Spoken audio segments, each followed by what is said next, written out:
meu nome é Carissa Vieira e hoje eu vim falar do livro O Guia do Cavalheiro para o Vício e a Virtude. E depois de falar do livro, eu vou citar algumas outras obras que também falam, como O Guia do Cavalheiro, sobre sexualidade na adolescência, na juventude. Esse é o mês da visibilidade bissexual e por acaso eu li este livro nesse mês. Então eu resolvi aproveitar para falar sobre ele aqui no canal, porque foi muito oportuno.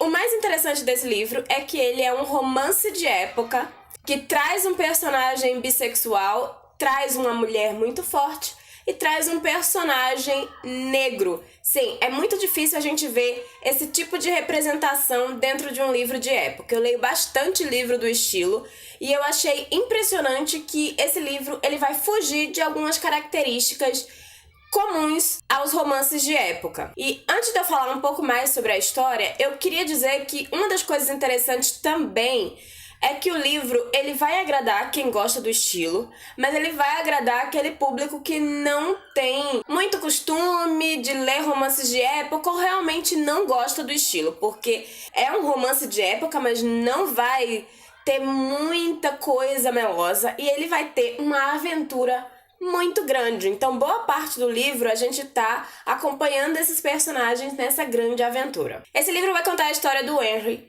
que é um rapaz que tá ali com 18 anos, se eu não me engano, e ele é de uma família nobre, super abastada, só que ele e o pai não se dão nada bem. O pai tem muitos problemas com ele e com o comportamento do Henry, mas a gente vai descobrindo com o passar da leitura que os problemas entre os dois são muito maiores do que a gente pode imaginar no começo do livro. O Henry foi expulso da escola e ele tá em casa vivendo basicamente de farras noturnas, bebendo muito, se envolvendo muito com homens e com mulheres e gastando muito dinheiro, se envolvendo em brigas, enfim, a vida dele é uma grande farra constante que nunca se acaba.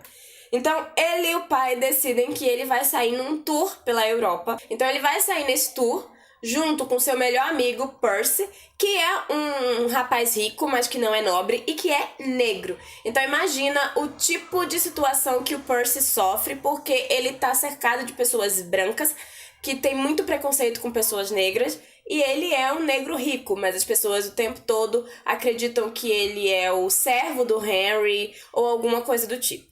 E eles também vão junto com a irmã do Henry, a irmã mais nova, de 15 anos, que vai ser levada para uma escola de etiqueta. Só que detalhe, ela não quer estudar etiqueta, ela quer estudar medicina, mas ela é uma mulher, então ela tem que lidar com esse tipo de situação. As mulheres não são levadas a sério nessa época, as mulheres não são consideradas seres inteligentes e capazes, então ela tem que lidar com todo tipo de preconceito por ela ser mulher e por ela acreditar que ela tem capacidade de estudar uma coisa como medicina. E depois dessa viagem, o Henry tem como obrigação voltar para a Inglaterra e assumir os negócios da família. Como eu disse antes, ele e o pai não se dão bem, então ele não tem nenhuma vontade de assumir os negócios da família.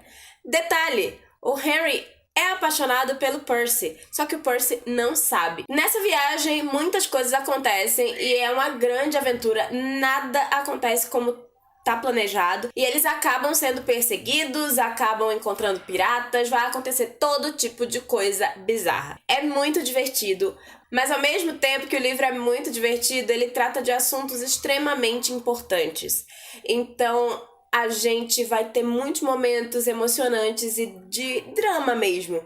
A gente vai ver que o Henry, apesar dele aceitar a sexualidade dele, aceitar o fato de que ele se atrai tanto por homens quanto mulheres, a sociedade não aceita isso. E a família dele não aceita, não entende. E ele já sofreu muito por conta de como o pai lida com esse comportamento dele, com o fato dele ter atração, dele se interessar por homens também. E aí, assim, isso é um problema muito grande para ele e ele tem diversos mecanismos de defesa que, na verdade, são autodestrutivos. Então, a gente vai ver todo esse processo de luta psicológica do Henry e eu acho que o livro tem muita sensibilidade para tratar sobre isso, sabe? Ele é um personagem que tem muitas falhas, mas ao mesmo tempo ele é um personagem que tem muito sofrimento. Outra coisa interessante é que a gente vai ver que, apesar de todo o sofrimento do Henry, ele não consegue entender de fato o que é a luta do Percy, porque o Henry tem muitos privilégios, sabe? E ele não consegue, de fato, por mais que ele queira, por mais que ele ame o Percy, ele não consegue entender como é ser um homem negro dentro de uma sociedade extremamente branca e racista. E ele não consegue entender como é a situação da sua própria irmã, que é uma mulher que é sempre considerado um ser inferior. Então, durante toda a trajetória do livro, a gente vai ver o Henry, ele aprendendo, sabe, a ter mais empatia.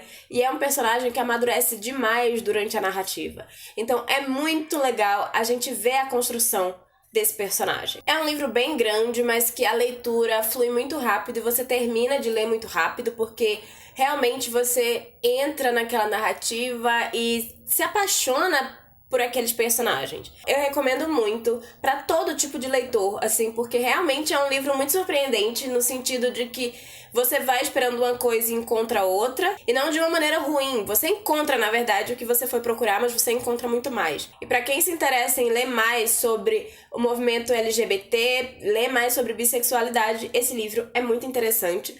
E, como eu disse, inusitado, porque eu nunca tinha visto um personagem de época que fosse bissexual. E agora eu vou falar de 2 filmes que também tratam sobre a sexualidade na adolescência. O primeiro é Moonlight, ganhador do Oscar, naquele Oscar que teve toda aquela coisa, Moonlight, La La Land. O filme vai contar a história do Black em 3 fases da vida dele: na infância, na adolescência e na fase adulta, jovem. E o Black vem de uma realidade muito difícil e ele vai lutar para não entrar no mundo da criminalidade. E lutar também para entender a sua própria sexualidade. E é interessante que na adolescência, na fase da adolescência do Black, a gente vai ver exatamente isso, assim, ele se descobrindo, ele entendendo como ele não tem aquela sexualidade heteronormativa e que as pessoas, elas não lidam bem sempre, sabe?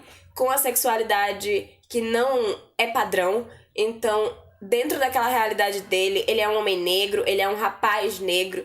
Então, existe um preconceito nos Estados Unidos que é muito grande dentro da comunidade negra com a comunidade LGBT. Então, assim, é um filme que vai mostrar essas coisas. Vai mostrar também que o Black, ele encontra amor nos lugares mais inusitados e como o amor é importante dentro da vida de qualquer pessoa. O segundo filme eu já cansei de falar por aqui, mas eu vou falar mais uma vez, não tem problema. É o Me Chame Pelo Seu Nome. É um filme que vai tratar sobre bissexualidade. Eu continuo batendo nessa tecla. Call Me By Your Name, né? Me Chame Pelo Seu Nome não é um filme gay. É um filme bissexual, onde os personagens, eles têm relacionamentos com pessoas do sexo oposto, apesar do grande romance do filme ser entre esses 2 rapazes. É um filme muito tocante, é um filme muito sensível, e a forma de dirigir do Luca Guadagnino faz com que a gente acabe tendo uma experiência praticamente sensorial enquanto assiste o filme. É muito poético, é um filme que ele vai pegar qualquer pessoa, eu acredito. É muito difícil a pessoa não se sentir parte daquela narrativa. E se você ainda não viu, corre, porque é um filme lindíssimo que realmente vale a pena. E, enfim, ele se passa na década de 80, então a gente também vai ter todas as influências da década de 80, vai ter muita música da década de 80. Ele também se passa na Itália, então tem toda a influência da cultura italiana. Então é isso, se você não assistiu Call Me By Your Name, assista, porque é um filme lindo e, enfim, eu já cansei de falar dele aqui. Se você já leu o livro, não esquece de comentar aí embaixo. Eu já falei dele em todas as minhas redes sociais, eu achei ele realmente sensacional. Se você já viu esses filmes, também comenta. Não esquece de curtir esse vídeo, se inscrever aqui no canal e me seguir nas redes sociais, ok? É isso, tchau!